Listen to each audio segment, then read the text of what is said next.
পাঠিয়েছেন।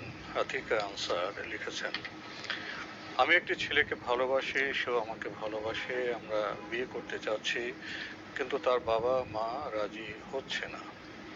এক্ষেত্রে তাদের মন রাজি করাতে কি দোয়া কালাম পড়তে পারবো? প্রথম কথা হচ্ছে, আপনি যেই কাজে লিপ্ত আছেন সেটা হারাম কাজ। হারামের জন্য আল্লাহ রাব্বুল আলামিনের কাছে দোয়া করলে দোয়া কবুল হয় না, আর দোয়া করাও হারাম।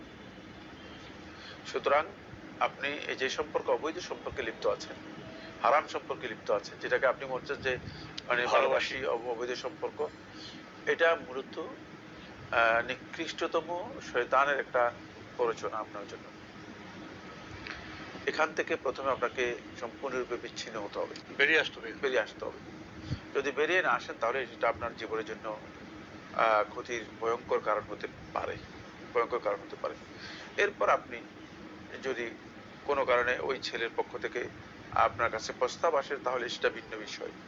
কিন্তু আপনি যে কাজটি করছেন এটা হারাম।